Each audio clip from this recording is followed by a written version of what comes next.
नमस्कार, मी डी.टी. आंबेगावे. आपण पाहत आहात सत्य पोलीस टाइम्स. सामान्य जनतेचा आवाज बुलंद करण्यासाठी सत्य पोलीस टाइम्स या चॅनेलला आत्ताच सबस्क्राईब करा. आज गुरुपौर्णिमा.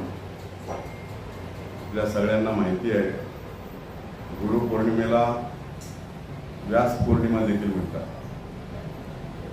आषाढ महिन्यातील शुद्ध पौर्णिमेला गुरुपौर्णिमा येते आणि मला असं वाटतं गुरुपौर्णिमेचा आजचा जो दिवस आहे तो बहुतांशी सर्वच ठिकाणी साजरा केला जातो. विशेषतः हिंदू धर्मियांमध्ये, बौद्ध धर्मियांमध्ये आणि जैन धर्मियांमध्ये हा आजचा गुरुपौर्णिमेचा दिवस साजरा केला जातो. आपल्याला माहिती असेल, आता सरांनी सांगितलं की संत तुकाराम महाराजांना छत्रपती शिवाजी महाराजांनी गुरु मानलं. डॉक्टर बाबासाहेब आंबेडकरांनी फुले शाहू महाराज यांना गुरु मानलं. त्याचबरोबर आपल्याला एकलव्याला द्रोणाचार्य म्हणून गुरु मानलेलं सांगितलं. परंतु गुरुची ख्याती फार मोठी.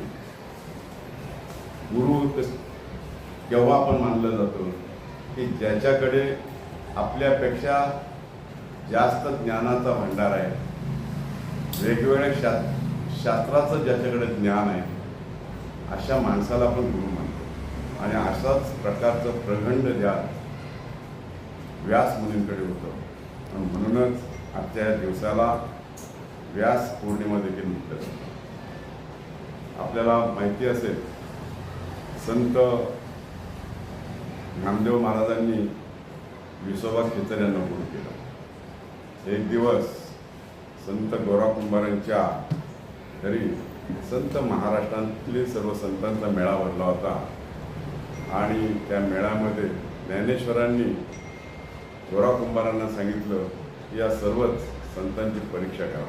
आणि ती परीक्षा करत असताना त्यावेळेस नामदेव त्या परीक्षेमध्ये पास झाले नाही आणि म्हणून संत नामदेवांना विसोबा खेचर हे गुरु करावे.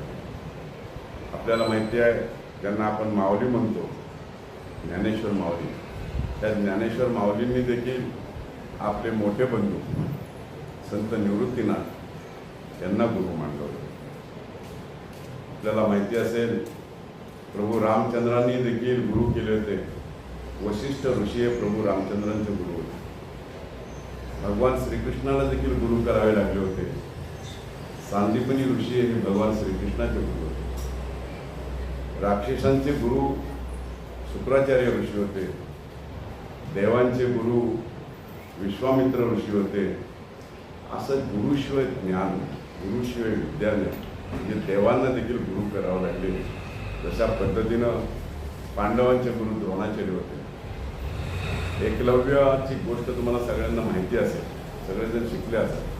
प्रत्यक्षात एकलव्यानी गुरु द्रोणाचार्यांकडे जाऊन शिक्षण घेतलं नाही, परंतु माझे गुरु द्रोणाचार्य असं समजून त्यांचा पुतळा समोर ठेवला आणि त्या पुतळ्याला गुरु समजून त्यांनी जे शिक्षण घेतलं ते धनुर्विद्येतलं फार मोठं शिक्षण होतं. श्रद्धा असावी लागते, भावना असावी लागते आणि करण्याची तयारी असावी लागते. मग एकलव्यासारखा देखील आदिवासी जमातीतला एक युवक चांगल्या प्रकारचा धनुर्धर होतो आणि आपली धनुर्विद्या पारंगत झाल्यानंतर तो युद्धामध्ये किती नैपुण्य होतो हे आपल्याला. त्याची ज्यावेळेस परीक्षा पाहिली गेली द्रोणाचार्याने, तसे कुत्रा भुंकत येत होता. तो कुत्र्या भुंकण्याचा आवाज देखील बंद करण्याचं सामर्थ्य एकलव्याकडे होतं. अशा अनेक प्रकारच्या कथा आपण पुराणातल्या ऐकल्या असतील, इतिहासातल्या ऐकल्या असतील आणि आजच्या सध्या स्थितीमध्ये ऐकल्या. आज लहानपणीचा जर आपण विचार केला तर बालपणी आपले गुरु असतात आई आणि वडील. आई वडील गुरु झाल्यानंतर आपलं जे सर्वस्वी जीवन असतं ते या प्राध्यापक लोकांच्या हाती असतं.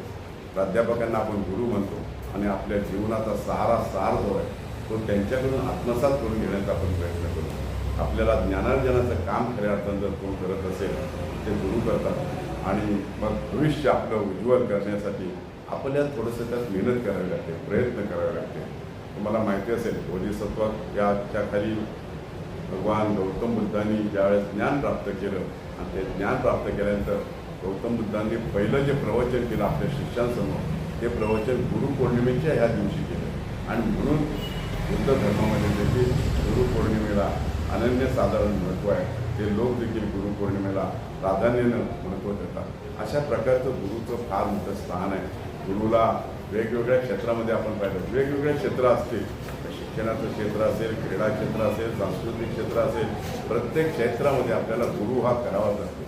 गुरुशिवाय ज्ञानाची प्राप्ती नाही. गुरुला म्हणून महान म्हटलं जातं. आणि म्हणून माझी किंवा सर्व विद्यार्थ्यांना नम्रतेची विनंती असेल की जीवनामध्ये आपल्या आईवडिलांना जर प्राधान्य कुणाला द्यायचं असेल तर ते गुरुला प्राधान्य द्या. गुरुशिवाय विद्या नाही, गुरुशिवाय ज्ञान नाही, गुरुशिवाय संस्कार नाही, गुरुशिवाय आपलं जीवन पूर्ण झालेलं नाही. अशा प्रकारचा गुरुचा महात्मा आहे. एका ठिकाणी असं म्हटलं जातं की गुरु थोर म्हणावा की देव थोर म्हणावा, आधी नमस्कार कोणा करावा, मला वाटते की गुरु थोर आहे, विचारे मना तूच शोधून पाहिजे. असा आपल्या मनाला प्रश्न विचारण्यासाठी एक काव्य या ठिकाणी असं रचलेलं आहे. आणि त्यात आपल्याला म्हटलेलं आहे की आईवडिलांनंतर जर स्थान कुणाचं महत्त्वाचं असेल ते गुरुचं स्थान आहे. आणि म्हणून मी तुम्हाला प्राधान्याने या ठिकाणी सांगेन की ज्यावेळेस आपण शालेय जीवनामध्ये शिक्षण क्षेत्रामध्ये ज्यावेळेस काम करतो त्यावेळेस गुरूंची आज्ञा मानत चला. गुरु जे शिकवतात ते आत्मसात करण्याचा प्रयत्न करा. जीवनामध्ये ज्या ज्या वेळेस तुम्ही बाहेर पडाल त्या त्यावेळेस बाहेर पडल्यानंतर जर तुम्हाला आदर्श कुणाचा डोळ्यासमोर ठेवायचा असेल तर आपल्या गुरुजनांचा आदर्श ठेवा. आणि ज्यावेळेस तुम्ही गुरुजनांचं स्मरण करा, गुरुजनांचा आदर्श डोळ्यासमोर ठेवा, त्यावेळेस तुमचं जीवन सार्थकी लागले तुम्हाला पाहायला मिळेल. कारण ह्या सगळ्या ज्या पुराणातल्या काही गोष्टींचं तुम्हाला मी दाखले दिले की रामाला सुद्धा ज्यावेळेस वशिष्ठांना गुरु करावं लागलं त्यावेळेस वशिष्ठ ऋषींनी रामाला धनुर्विद्येतल्या सर्व विद्या प्राप्त करून दिल्या.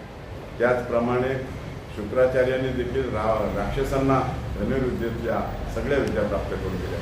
तर त्याच्यासाठी आपण गुरुला प्राधान्यानं स्थान दिलेलं आहे. ज्याला सर्वांग असं ज्ञान प्राप्त झालेलं आहे अशा महात्म्यालाच आपण गुरु समजावं की गुरु मानावं.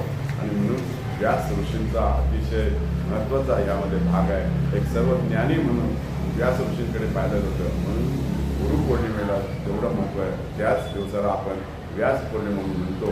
म्हणून मी तुम्हाला पुन्हा एकदा सांगेन की आपण गुरुजनांचं जे काही सांगत असतील, ज्ञानार्जन करण्याचं काम करत असतील, संस्काराचं काम करत असतील किंवा जे जे असेल ते त्याला प्राधान्य द्या. एवढंच या निमित्ताने सांगेन. या ठिकाणी दराडे साहेब आपल्याला अतिशय चांगल्या प्रकारचं मार्गदर्शन करणार आहे. कारण व्यसनमुक्ती हा अत्यंत महत्त्वाचा भाग आहे. अंमली पदार्थांच्या आजकाल जर आपण वर्तमानपत्रामध्ये जर रोज पाहिलं, बातम्या वाचल्या तर अनेक वेळा वेगवेगळ्या ठिकाणी लाखो रुपयांच्या, करोडो रुपयांच्या अंमली पदार्थ सापडलेले आपल्याला पाहायला मिळतात, जप्त केलेले पाहायला मिळतात. आणि त्याची तस्करी करण्याचं जे काम आहे ते विशेषतः युवक लोक जे आहेत ते युवक मोठ्या प्रमाणामध्ये तस्करी करतात. आणि त्याला आळा बसला पाहिजे. अंमली पदार्थापासून, व्यसनमुक्तीपासून आपली युवा पिढी जी आहे ती बर्बाद होऊ नये, ती चांगल्या सुस्थितीमध्ये यावी, चांगली घडावी याचाच त्याच्या पाठीमागचा हेतू आहे. आणि याच्यापेक्षा व्यवस्थित सविस्तर मार्गदर्शन आपल्याला दराडे साहेब या ठिकाणी निश्चितपणे करतील. मी पुन्हा त्यांना मनापासून धन्यवाद देईन की आपण या ठिकाणी एक चांगला दिवस शोधून या ठिकाणी आल्यात. कारण गुरुपौर्णिमेचा दिवस हा अत्यंत महत्त्वाचा दिवस आहे. आणि ह्या दिवशी तुम्ही ज्या विषयावरती मार्गदर्शन करणार आहात ते मार्गदर्शन मला असं वाटतं हे विद्यार्थी निश्चितपणे आत्मसात करतील असं मला खात्री आहे. म्हणून मी या माझ्या सर्वच विद्यार्थ्यांना मनापासून धन्यवाद देईन की सर जे जे मार्गदर्शन करतील त्या मार्गदर्शनाचा अवलंबन आपल्याला करायचं आहे. हेच आपल्याला सर या ठिकाणी आल्याबद्दल संस्थेच्या वतीनं आणि त्यांचे सहकारी मडवी या ठिकाणी आले त्या दोघांचे या ठिकाणी मी ऋण व्यक्त करतो आणि इथंच थांबतो. जय हिंद, जय महाराष्ट्र. सामान्य जनतेचा बुलंद आवाज, सत्य पोलीस टाइम्स.